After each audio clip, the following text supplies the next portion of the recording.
அதாவது தேர்தல் வாக்குறுதி என்பது வாக்குகளை கவருவதற்காக மட்டும். இதுல என்ன கேலி கூத்தா இருக்குன்னா, இப்போ செவிலியருக்கான பணி நிரந்தரம் பண்ணல, ஆசிரியர்களுக்கு கொடுத்த அந்த வாக்குறுதி நிறைவேற்றல. ஆனா இப்போ 2026 தேர்தலுக்கான ஒரு என்னென்ன பண்ணலாம்ங்கிறதுக்கு ஒரு டீம் ஒன்று அரேஞ்ச் பண்ணியிருக்காங்க. பொய், எவ்வளோ பொய்! சும்மா சொல்லி தான் சொல்லி வச்சு போன. அப்ப அந்த எண்ணத்தை இவங்க முதலீடாக்கி, அப்ப இந்த மக்களை ஏமாற்றுகிற அந்த இயல்பான தன்மை வந்து அவங்களுக்கு ரொம்ப கேஷுவலாக இருக்கிறது. அதை பாட்டு கூச்ச போடுறது, மறுபடியும் நம்ம பையனை கொண்டு வர்றோமே அப்படிலாம் வெக்கம் கூச்சை. இவங்க மட்டும் இல்லை, தந்தையார் கருணாநிதி அவர்களே பல இதே மாதிரி அறிக்கைகளை விட்டோம். நாங்கள் குடும்பமாக சொல்லுவோம், குடும்பமாக கொண்டு வருவோம், குடும்பமாக தான் கொள்ளையடிப்போம்.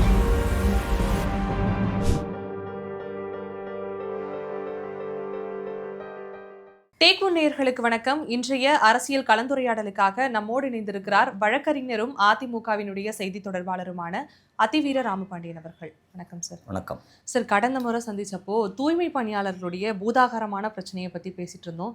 அப்படியே அங்கிருந்து இங்கே வந்தோம் அப்படின்னா, செவிலியர்கள் எங்களுக்கு தேர்தல் வாக்குறுதிகளாக இதெல்லாம் கொடுத்தீங்களே, பண்ணி கொடுங்க அப்படின்னு சொல்லி தொடர்ந்து போராட்டத்தில் ஈடுபட்டு இருக்காங்க. காவல்துறையினர் தொடர்ந்து அவர்கள் மீது வன்முறையிலையும் ஈடுபட்டு இருக்காங்க.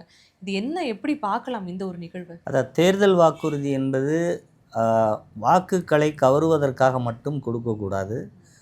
அப்படி வாக்களித்து விட்டால் அந்த வாக்கை நிறைவேற்றுவதற்கு இந்த அரசு சிறிதளவாவது முயற்சி செய்யும்.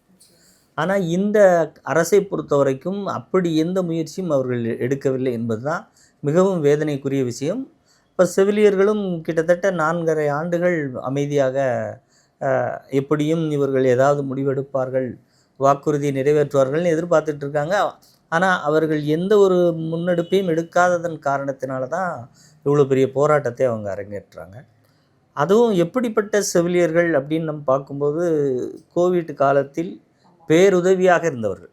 இந்த இன்றைக்கு தமிழகத்தில் கோவிட் காலத்தில், அதாவது முதற்கொட்ட கோவிட்டின் போது மிகச்சிறப்பாக எடப்பாடியார் ஆட்சி காலத்தில் இருந்த வரைக்கும் மற்ற மாநிலங்களை விட நோய் பாதிப்பிலிருந்தும் இறப்பு விகிதத்திலிருந்தும் மிகப்பெரிய அளவு தமிழகம் மிகச்சிறப்பாக நடந்து கொண்டது. அதற்கு காரணமானவர்கள் செவிலியர்கள்.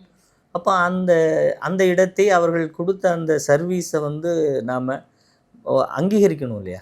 யதார்த்தமாக நம்ம மிகவும் மதிப்போடு அந்த பணி வழங்கி அவர்களை கௌரவித்திருக்க வேண்டும். நிச்சயமாக அதிமுக 3ஆம் முறையாக வந்திருந்தால் அவர்கள் அனைவருமே உரிய மரியாதையோடு பணியமர்த்தப்பட்டிருப்பார்கள். ஆனால் இவர்கள் வாக்குறுதிகளுக்காக மட்டும்தான் இது போன்று செய்கிறார்கள். இப்போ இவர்களுடைய எண்ணிக்கை இருக்குது பார்த்தீங்களா? இந்த எண்ணிக்கை சற்று அதிகமாக தெரிந்தாலும் அந்த சேவையினுடைய வால்யூம் அதை விட மிகப்பெரிய அதிகம். அதே மாதிரி துப்புரவு பணியாளர்களுடைய எண்ணிக்கை குறைவு, போராட்டத்தில் இருப்பவருடைய எண்ணிக்கை குறைவு. அவர்களுக்குமே தீர்வு கொடுக்கல.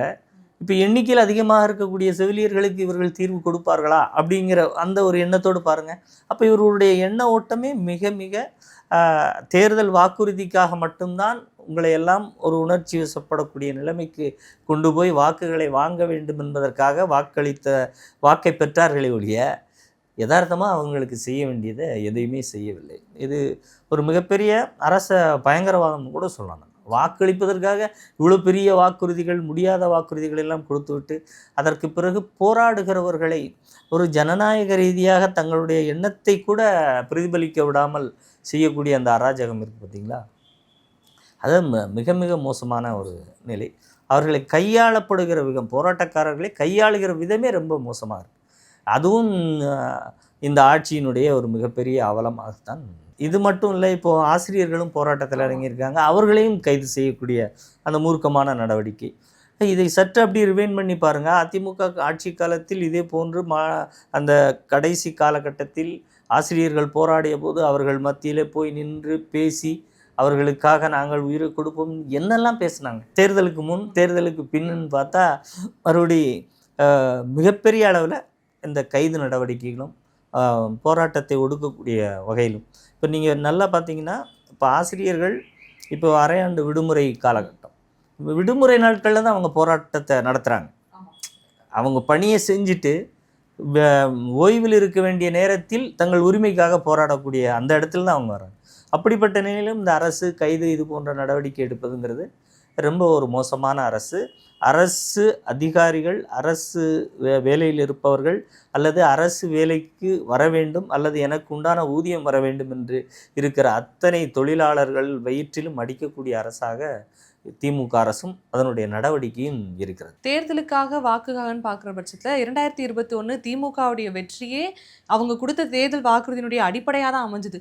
சொல்கிறாங்க ஏதோ ஒன்று செய்ய போகிறாங்க அப்படிங்கிற ஒரு நம்பிக்கையின் அடிப்படையில் தான் மக்கள் அப்படிப்பட்ட ஒரு மக்களுக்கும் என்ன ஒரு எதிர்பார்த்து ஒன்று எல்லாருக்குமே ஒரு பெரிய ஏமாற்றம். நிச்சயமா. இப்போ நீங்கள் குறிப்பிட்டு சொல்கிறீங்க இல்லையா, இப்போ அரசு அதிகாரிகள் இப்போ அதிமுக 2021 ஆட்சியை இழக்கிற போது வெறும் 43 தொகுதிகள் தான் டிஃப்ரென்ஸ். அதாவது அதிமுக கூட்டணிக்கு 75 சீட்டுகள் கிடைச்சிது. இன்னும் 43 சீட்டுகள் கிடைத்திருந்தால் 118 என்கின்ற எண்ணிக்கை பெற்றிருக்கும். அதிமுக மீண்டும் ஆட்சி அமைச்சிருக்கும். அப்படி இந்த 43 தொகுதிகளில் வெறும் 1,83,000 வாக்குகள் தான் அதிமுகவினுடைய தோல்விக்கான காரணமான வாக்குகள். அப்போ ஆட்சி மாற்றமே வெறும் 1,83,000 வாக்குகளில் தான் நடந்திருக்கு. அப்போ இவ்வளவு குறுகிய வாக்குகள் அரசு அதிகாரிகள் பழைய ஓய்வூதிய திட்டத்தை கொண்டு வருவோம் என்று சொன்னதனால், எங்களுக்கு பகுதி ஆசிரியர்களுக்கு அந்த ஊதியத்தை சரிப்படுத்தி விடுவோம் என்று சொன்னதனால், இந்த செவிலியர்களுடைய வேலையை தந்து விடுவோம் நாங்கள் வந்தால், உங்களுக்கு மட்டுமல்ல 3 லட்சத்திற்கும் மேற்பட்ட வேலைவாய்ப்பை கொடுத்துருவோம்னு சொன்னாங்க. இப்படி அப்போ இந்த அரசாங்க ஊழியர்கள் இந்த கோரிக்கைகளை நம்பி அளித்த வாக்குகள் தான் இது என்று அவர்களே பட்டியலிட்டாங்க. இப்போ நான் சொன்ன பட்டியலை அவர்களே கொடுத்து, உங்களை எதிர்க்கட்சியாக நாங்கள் வீட்டுக்கு அனுப்பி வைக்கவும் தயங்க மாட்டோம் அப்படிங்கிற மனநிலைக்கு அவங்க வந்திருக்காங்கன்னா, இப்போ இந்த அரசு யாருக்கும் உண்மையாக நடந்து கொள்ளவில்லை. விவசாயிகளுக்கு உண்மையாக நடந்துச்சுன்னா இல்லை. நீங்கள் எல்லாரும் நகையை கொண்டு போய் சொசைட்டியில் வைங்கன்னு சொன்னாங்க. ஆட்சிக்கு வந்ததுக்கப்புறம் 5 பவுன் வச்சுருந்தா மட்டும்தான் தள்ளுபடினாங்க. எல்லா தலைவிகளுக்கும் உங்களுக்கு மாதம் உரிமை தொகை 1000 ரூபான்னு சொன்னாங்க. ஆனால் தகுதின்னு சொல்லி ஏதோ ஒன்று சொன்னாங்க. இப்படி எல்லா தரப்பையும் வஞ்சித்து ஏமாற்றி தான் இவர்கள் ஆட்சிக்கு வந்திருக்கிறார்கள். அதனால தான் அரசு ஊழியர்களிலிருந்து இன்னும் எல்லோரும் போராட துவங்குவார்கள். நாட்கள் நெருங்க எங்களிடம் வாக்கு பெற்றீர்களே, ஆட்சியை முடிய போகிறதே, என்னாச்சு அப்படின்னு கேட்கக்கூடிய அந்த கோபம் தான் இன்றைக்கு தொடர் போராட்டங்கள், இன்னும் பல இடங்களில் போராட்டங்கள் நடப்பதற்கான வாய்ப்புகளும் இருக்கு. இதில் என்ன கேலி கூத்தா இருக்குன்னா, இப்போ செவிலியருக்கான பணி நிரந்தரம் பண்ணலை, ஆசிரியர்களுக்கு கொடுத்த அந்த வாக்குறுதி நிறைவேற்றலை, பழைய ஓய்வூதிய திட்டம் பண்ணலை, 100 நாள் வேலை திட்டத்தை 150 நாளாக மாத்திரன்னு சொன்னாங்க, எதுவுமே பண்ணலை. ஆனால் இப்போ 2026 தேர்தலுக்கான ஒரு என்னென்ன பண்ணலாங்கிறதுக்கு ஒரு டீம் ஒன்று அரேஞ்ச் பண்ணியிருக்காங்க. ஒரு மாதிரி கேளிக்கையாக இருக்குது இது எல்லாத்தையும் பார்க்கும்பொழுது. நம்ம கேளிக்கை ஒன்று. இன்னொன்று என்னென்னா, இந்த டீம் இப்போ ஒரு புதுசாக ஒரு ஐடியா திங்க் பண்ணுவாங்க. ஏற்கனவே நம்ம சொன்ன நம்ம ரூட்டு நம்மளோட பேட்டர்ன் வெளியே வந்திருக்கோம், இதுக்கு ஏதாவது மாற்றம் சொல்லலாமா அப்படின்னு இப்போ அடுத்த கட்டத்துக்கான அடுத்த ஆசையை தூண்டுவதற்கான வேலையை உட்காந்து யோசிக்கிறதுக்கு, அதுலேயும் அந்த கனிமொழி அவங்களுடைய தலைமையாக போட்டிருக்காங்க. ஒரு சமூக வலைத்தளங்களில் இன்னும் அந்த வீடியோக்கள் இருக்குது. கேஸ் சிலிண்டர் 500 ரூபா, பெட்ரோல் 65 ரூபா, ஏதோ இந்த சினிமா படத்தில் சொல்லுவாங்க பாருங்க, அது மாதிரி இதெல்லாம் கிடைக்கும். மாதம் ஒரு முறை கரண்ட் பில் ரீடிங் எடுக்கப்படும். சிலிண்டருக்கு 100 ரூபாய் மானியம் வேறு. எவ்வளோ போய் சும்மா சொல்லி தான். ஆமாம், சொல்லி வச்சு போனோம். அதாவது மக்களுடைய ஆசை, அவருடைய வாழ்வாதாரம், ஒருவேளை சிலிண்டர் 500 ரூபாய்க்கு கிடைத்தால் நல்லா இருக்குமே அப்படிங்கிறது நினச்சி பார்க்குறது நல்லா இருக்குது. அப்போ அந்த எண்ணத்தை இவங்க முதலீடாக்கியிருக்காங்க. அதை உங்களால் கொடுக்க முடியுமா? ஆட்சி வந்தால் கொடுக்க முடியுமா? இல்லை மாதம் ஒரு முறை மின் மீட்டர் உங்களால் ரீடிங் எடுக்க முடியுமா? முடியாது. ஆனால் அப்படி சொன்னால் மக்கள் சந்தோஷப்படுவாங்க, நாங்கள் எடுத்துருவோம் அப்படின்னு. இப்படி ஒவ்வொன்றிலும் சொல்லிவிட்டு அதற்கு அப்படி முற்றிலும் முரணாக வீட்டு வரியிலேருந்து கரண்ட்டு பில்லிருந்து தொடர் விலையேற்றிருக்காங்க. மக்கள் ஒரு சில குடும்பத் தலைவிகள் 1000 ரூபாய் பெற்றால் கூட அந்த 1000 ரூபாய் வாங்குவதற்கு முன்னால் இருந்த விலைவாசியை ஒப்பிட்டால் இந்த 1000 ரூபாய் ஒரு பொருட்டே கிடையாதுங்கிற அளவுக்கு மிகப்பெரிய வேதனையில் இருக்காங்க. அப்போ ஒட்டு மொத்தமாக இது தேர்தல் வாக்குறுதி தயாரிப்பு குழு இல்லை, பொய் வாக்குறுதி தயாரிப்பு குழுன்னு தான் நம்ம இதை சொல்லணும். அந்த அளவுக்கு தான் திமுகவினுடைய கடந்த கால வாக்குறுதிகளும். இது மட்டும் இவங்க மட்டும் இல்லை, இவங்க கனிமொழியினுடைய தந்தையார் கருணாநிதி அவர்களே பல இதே மாதிரி அறிக்கைகளை விட்டவர் தான். அனைவருக்கும் 2 ஏக்கர் நிலம் சொன்னது. அப்படி அனைவருக்கும் 2 ஏக்கர் கொடுக்கக்கூடிய அளவுக்கு தமிழ்நாட்டுடைய நிலப்பரப்பு இருக்கா? காலி இடங்கள் அவ்வளோ இருக்குதா? அதெல்லாம் பற்றி யாரும் யோசிக்கலை. எல்லாத்துக்கும் 2 ஏக்கர் நிலம்னு ஆஹா நல்லா இருக்கு, கேட்குறதுக்கு எவ்வளோ அழகாக இருக்குது அப்படின்னு சொன்னதாக இருக்கட்டும். அல்லது இப்போ இவங்க அந்த நீட் ரத்துங்கிற மாதிரி சொன்னாங்களே உதயநிதி ஸ்டாலின், அவங்க ஃபேமிலியில் யார் எந்த வாக்குறுதி சொன்னாலும் அது அப்பட்டமான முழுக்க முழுக்க பொய்யான வாக்குறுதியாகத்தான் இருக்கும். இது திட்டங்கள் கொடுக்கறதுக்கு மட்டும் இல்லை. இதே ஸ்டாலின் அவர்களே அதிமுக ஆட்சி நடந்து கொண்டு இருக்கிறது 10 ஆண்டு காலம், என்ன செய்துனே தெரியாமல் முழிச்சிக்கிட்டு இருக்கிற திமுக. அப்போது ஒரு தொலைக்காட்சி நேர்காணலில் போய் உங்கள் குடும்பத்திலேருந்து யாராவது அரசியலுக்கு வருவாங்கன்னா இனிமேல் என் மகனோ என் மருமகனோ அரசியலுக்கு வரமாட்டாங்க, யாருமே எங்கள் வீட்டிலேருந்து வரமாட்டாங்கன்னு ஸ்டாலினே வரமாட்டேன்னு சொன்னார். அவரே சொன்னவர். அதுக்கப்புறம் என் பையன் வரமாட்டார் அப்படின்னு சொன்னவரை இன்றைக்கி துணை முதலமைச்சரில் கொண்டு வந்துட்டாங்க. அப்போ பொய் சொல்கிறது ஒன்றுன்னா அந்த பொய்யுக்கு எதிராக எவ்வளோ பெரிய வேகமாக வேலை செய்கிறாங்க பாருங்கள். சரி ஏதோ கொண்டு வந்தீங்க, அரசியலில் கொண்டு வந்து வச்சுருக்கலாம், 5 வருஷம் சீட்லாம் கிடையாது, நீ வேலை பாருன்னு சொல்லியிருக்கலாம்.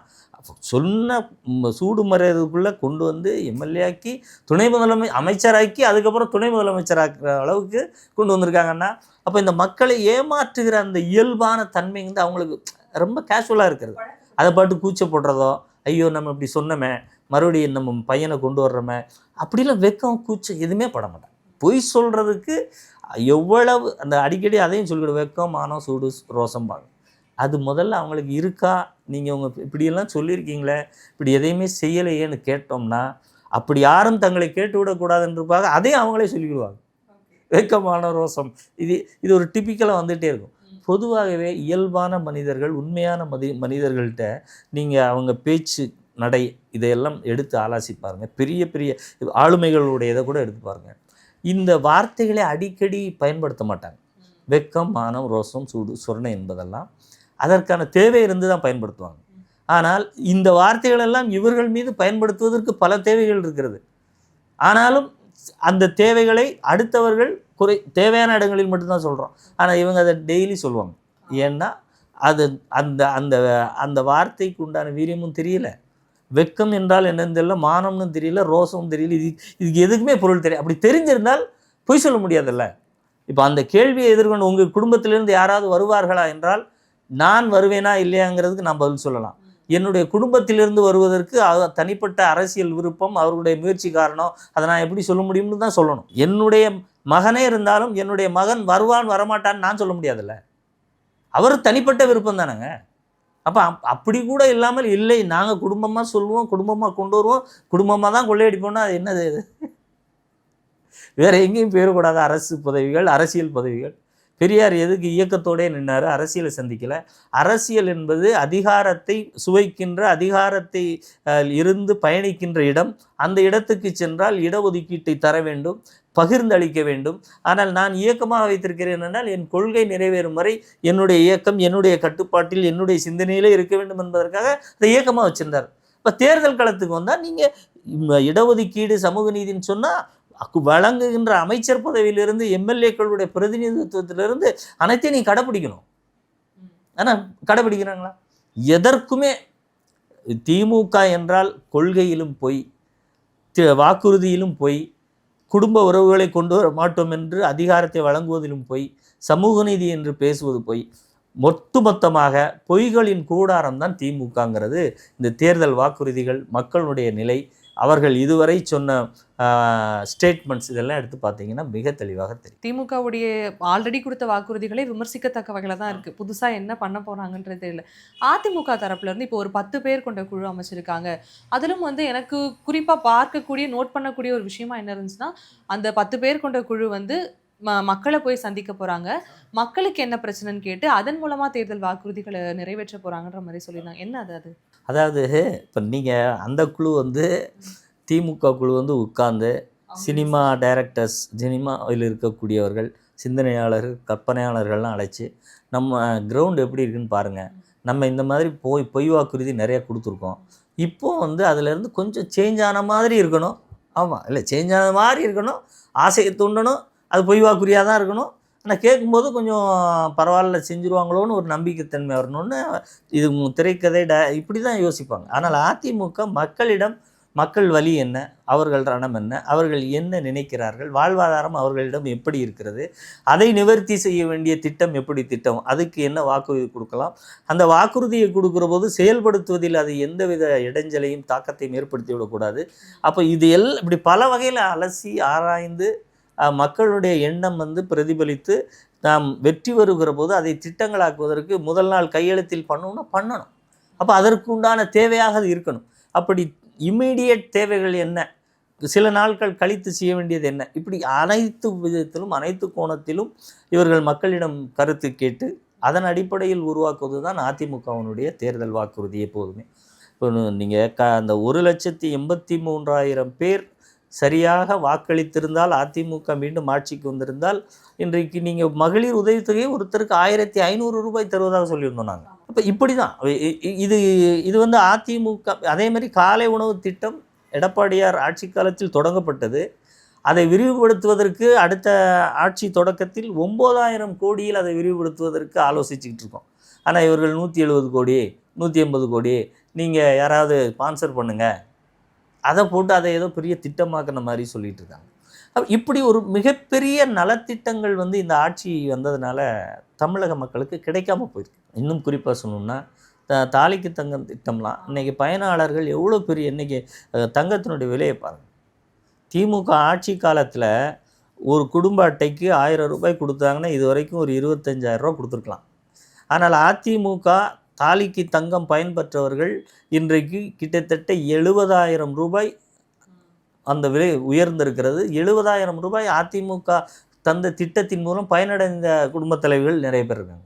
அப்போ ஒரு திட்டத்தினுடைய, நாங்கள் ஆட்சியில் இல்லை, ஆனால் எங்கள் திட்டம் திமுக கொடுத்ததை விட அதிக அளவு பெண்களுக்கு பயன் கொடுத்துருக்குன்னா அப்போ எது தீர்க்க தரிசனமான திட்டம்? அந்த திட்டத்தில் ஒரு தீர்க்கம் இருக்கணும்ல. நீங்கள் வழங்குகிற 1000 ரூபாய் அகவிலைப்படிக்கை பத்தாதுங்கிற போது அது என்ன திட்டம்? அதை அவர்கள் எப்படி அடுத்த நிலைக்கு கொண்டு செல்லும்? இப்படி இதுதான் திமுக தேர்தல் அறிக்கை குழுக்கும் அதிமுக தேர்தல் அறிக்கை குழுக்குமான வித்தியாசம். இப்போ எங்களுடைய பலன் மிகப்பெரிய அதில். அதே மாதிரி மடிக்கணினி திட்டம், ஒரு அறிவு என்பது இன்ஸ்டால்மெண்ட்டில் கொடுக்கறது இல்லை, இன்ஸ்டால்மெண்ட்டில் வளர்றது. அப்போ அந்த நாலேஜ் அவங்ககிட்ட கொடுத்தா அதனுடைய வால்யூம் மிகப்பெரிய அளவில் போகலாம். ஒருத்தர் ஒரு மிகப்பெரிய நிறுவனங்களில் ஒரே ஆண்டில் 15 லட்சம் 30 லட்சம் சம்பாதிக்கக்கூடிய ஆற்றலை பெறக்கூடிய வாய்ப்பு இருக்குது. அதில் 1000 ரூபாய் வைத்துக்கொண்டு எத்தனை முறை 1000 சேர்த்து நீங்கள் மடிக்கணினி வாங்க முடியும்? நான் முதல்வன் கொடுக்குறோம், நாங்கள் இவங்களுக்கு 1000 ரூபா கொடுக்குறோம், அது எவ்வளோ பேருக்கு கொடுக்குறீங்க? அந்த வால்யூம் என்ன? இது +2 படிக்கிற மாணவிகள் எல்லாருக்கும் கொடுக்குறது, மாணவர்கள் எல்லாருக்கும் கொடுக்குறதுனா அந்த நாலேஜ் கொண்டு போகக்கூடிய அதனுடைய வீச்சு எவ்வளோ இருக்கும் பாருங்கள். இப்போ அறிவு பெருக்கம்னாலும் அதுக்கும் அதிமுகவுடைய திட்டங்கள் தான். ஒரு மூலதன பெருக்கம் அல்லது ஒரு பொருளாதார கான்ஃபிடென்ஸ். ஏன் பெண்களுக்கு தாலி தங்கம் கொடுக்குறோன்னா, ஒரு வீட்டில் ஆண் சரியாக இல்லை என்றாலோ, இல்லை மகன் கவனிக்கவில்லை என்று சொன்னால் கூட, ஒரு பவுன் தங்கம் என்பது 1,00,000 ரூபாய் என்பது ஒரு மிகப்பெரிய கான்ஃபிடென்ஸ் பெண்களுக்கு, ஒரு பொருளாதார ரீதியாக பாதுகாப்பு. அப்போ இப்படியெல்லாம் பல விஷயங்களை ஆராய்ந்து அதிமுக எப்போவுமே தேர்தல் அறிக்கை கொடுக்கும். ஆனால் அப்படிப்பட்ட திட்டங்களையெல்லாம் இவங்க நிறுத்திட்டு ஒரு 1000 ரூபாய் கொடுக்குறது, இந்த மாதிரி அதை வைத்துக்கொண்டு நீங்கள் என்ன செய்ய முடியும்? உங்கள் கையில் இருக்கக்கூடிய பணத்தை பார்த்து விட்டால், ஒரு குடும்பத் தலைவி அதை என்ன செய்யலாம் என்று யோசிப்பதற்குள் பக்கத்தில் இருக்கிற கணவன் பிள்ளைகள்லாம் அதுக்கு ஒரு செலவு வச்சுருவாங்க. அது அப்படி போயிடும். இந்த மாதிரி தான் அவர்கள் கொண்டு வராங்க. இருந்தாலும் அதாவது விலைவாசி ஏற்றம் இல்லாமல் 1000 ரூபாயை கொடுத்திருந்தால் அது ஒரு பயனுள்ளதாக இருந்திருக்கும். இப்போ இவ்வளோ விலைகளையும் ஏற்றிவிட்டு நீங்கள் கொடுப்பது அவர்களுக்கு உதவியாகவும் இல்லை. இத்தனை திட்டங்களையும் நிறுத்திவிட்டு கொடுப்பது அவங்களுக்கு உதவி இல்லை. இப்போ நீங்கள் கொடுக்கும்போது, நாங்கள் தாலிக்கு தங்கம் திட்டம் இனிமேல் தரமாட்டோம், உங்களுக்கு மாதம் 1000 ரூபா தரோன்னு சொல்லியிருந்தா யாராவது ஓட்டு போட்டிருப்பாங்களா? ஆனால் அதிமுக சொன்னது, நாங்கள் இதுவரை கொடுக்குற திட்டங்கள் அது போக 1500 கொடுக்குறோம்னு சொன்னோம்.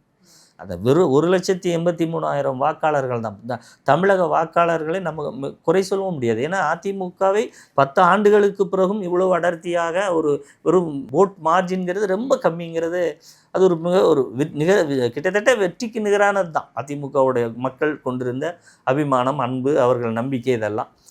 அதுவும் எடப்பாடியார் என்பவர் ஒரு புதிதாக வந்திருக்கிறார், அவர் பெரிய தலைவர் இல்லைன்னா இவங்க விமர்சனம் வச்ச போது கூட மக்கள் எடப்பாடியார் மீது மிகப்பெரிய அன்பு வைத்து இந்த இவ்வளோ வாக்குகளை அவங்க செலுத்தியிருக்காங்க. அப்போ அப்படி வாக்களித்த மக்களுக்கு இப்போ எங்களுடைய தேர்தல் அறிக்கை குழு ஒரு பயணம் போகுது மக்கள்கிட்ட கருத்து கேட்குறது. ஆனால் பொதுச் செயலாளர் ஏற்கனவே 170 தொகுதிகளுக்கு போயிட்டு வந்துட்டாங்க.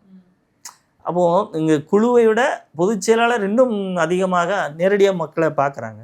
அந்த வாழ்க்கை தரம் எப்படி இருக்குது, மக்கள் என்ன சொல்ல வராங்க, அவங்க ஒவ்வொரு பகுதியும் எப்படி வேறுபட்டிருக்கிறது, தொகுதி எப்படி வேறுபட்டிருக்கிறது, ஒவ்வொரு தொகுதிக்கான மக்களுடைய எண்ண ஓட்டம், வாழ்க்கை முறையில் இருக்கக்கூடிய சின்ன சின்ன சேஞ்சஸ்ஸு, இப்போ இதையெல்லாம் ஒருங்கிணைத்து ஒரே திட்டமாக கொடுத்தா எப்படி கொடுக்கணும், இப்படி பல விஷயங்களில் அதிமுகவினுடைய பொதுச் செயலாளரும் தன்னுடைய சிந்தனையையும் பணியையும் ஏற்கனவே ஆரம்பிச்சிட்டாங்க.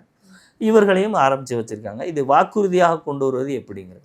அப்போ இதையெல்லாம் பொதுச் செயலாளருடைய ஆலோசனையோடு இந்த வாக்குறுதிகளாக வரும்போது கிட்டத்தட்ட அப்படி 100% மக்களுடைய எதிர்பார்ப்புகள், மக்களுக்கு என்ன தேவை, எதிர்கால சந்ததியினருக்கு என்ன தேவை, இப்படி பல்வேறுபட்ட அடிப்படையில் அதிமுகவினுடைய தேர்தல் அறிக்கைகள் மிகச்சிறப்பாக வரும். சரி, இப்போ அதே போல் அதிமுகவில் இந்த விருப்ப மனு கொடுக்குற தேதியை எக்ஸ்டென்ஷன் பண்ணியிருக்காங்கன்ற ஒரு செய்தி ஒன்று கிடச்சிருக்கு.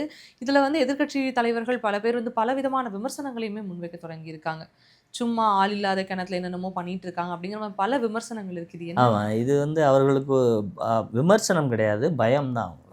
நீங்கள் அதிமுகவினுடைய அந்த விருப்ப மனுக்கள் அறிவிப்பு தேதி வந்ததிலிருந்து கடைசி நாள் வரை அந்த அதிமுக தலைமை கழக அலுவலகத்தில் விலகுவதற்கு இடம் கிடையாது மேடம். ஆமாம், அந்த அளவுக்கு தொண்டர்களுடைய கூட்டத்தில் நிரம்பி வழிஞ்சுது. இவங்க சொல்கிற மாதிரி வெறும் ஒரு நாள் கூட்டத்தை காமிச்சிட்டு அதையே 7 நாளைக்கு ஓட்டுறதில்ல. நீங்கள் தினசரி ஒவ்வொரு நிமிடமும் போய் அங்கே வந்து தலைமை கழகத்தினுடைய நிலையை நீங்கள் படம் பிடித்தால் அவ்வளவு கூட்டம் இருந்து கொண்டே இருக்கிறது. அத்தனை பேர் தொடர்ந்து வந்திருக்கிறாங்க. இன்னும் நிறைய தொண்டர்கள் கோரிக்கை வைத்ததன் அடிப்படையில் தான் இந்த எக்ஸ்டென்ஷனை கொடுக்குறோம். அப்போ இது வந்து சாதாரணமாக அதிமுகவில் இயல்பாக நடக்கக்கூடியது தான். ஆனால் இவங்க என்ன நினச்சி சொல்கிறாங்கன்னா, அவர் எடப்பாடியார் இருக்கார், இவர் புதுசாக வந்திருக்காருங்கிறதுனால யாரும் மக்கள் வரமாட்டாங்களோங்கிற மாதிரிலாம் ஒரு பிம்பத்தை கொடுப்பதற்கு இது போன்ற விமர்சனங்களை வைக்கிறாங்களே வெளியே, அம்மா காலத்தில் தலைமை கழகம் விருப்ப மனு கொடுக்கும்போது எப்படி இருந்ததோ அதற்கு ஒரு சிறு சதவீதம் கூட குறைவில்லாமல், இன்னும் சொல்லப்போனால் மிக மிக ஆர்வமாக மக்கள் அதனுடைய தொடர் முயற்சி, அதாவது அம்மாவின் தொடர்ச்சியாகத்தான் இங்கே எடப்பாடியாரை பார்த்து அவர் மீது நம்பிக்கை வைத்து இத்தனை பேர் இன்றைக்கு விருப்ப மனுக்கள் கொடுக்குறாங்க. இன்னும் கொடுக்க வேண்டும் என்கின்ற விருப்பத்தின் அடிப்படையில் பொதுச் செயலாளரும் இந்த தேதியை நீட்டிப்பு செஞ்சுருக்கார். இதில் எதிர்க்கட்சிகள் சொல்வது மாதிரி எந்த விதமான சுணக்கமோ அதுவும் இல்லை. இன்னும் சொல்லப்போனால் நீங்கள் விருப்ப மனுக்கள் என்பது இதை எந்த விஷயத்தை விமர்சிக்கணும்னு கூட இல்லாமல் விமர்சிக்கிறாங்க. ஏன்னா இந்த எண்ணிக்கையை நீங்கள் அடுத்த ஆண்டு பொதுக்குழுவில் கணக்காக சொல்லுவாங்க. அந்த கணக்கில் இவ்வளோ ரூபா வரவு வந்துன்னு வரவு வைக்கிறோம். இன்னும் சொல்லப்போனால் செலுத்தப்படுகின்ற தொகை டிடியாக தான் செலுத்தப்படுது, பணமாக கூட செலுத்தப்படலை. அதனால் இதில் பொய் சொல்கிறதுக்கு எங்கள் ஒரு முகாந்திரமே கிடையாது. இதில் இப்படியும் விமர்சிக்கிறார்கள் என்றால் அந்த விமர்சனத்துக்கு கேட்பவர்கள் இந்த மாதிரி ஒரு டிடியை வச்சு தானே கொடுக்குறாங்க, இவ்வளோ எண்ணிக்கை கொடுக்குறாங்களே, வரவு செலவு இவ்வளோ டிரான்ஸ்பரண்டாக பொதுக்குழுவில் படிக்கிறாங்களே அப்படின்னு புரிஞ்சுக்கிட்டாங்கன்னா எதிர்க்கட்சிகளுடைய அந்த வஞ்சகத்தனம்ங்கிறது மிக தெளிவாக தெரியும். ரொம்பவே நன்றி சார். இவ்வளோ நேரம் உங்களுடைய கருத்துக்களை என்னோட பகிர்ந்திருக்கீங்க. ரொம்ப நன்றி.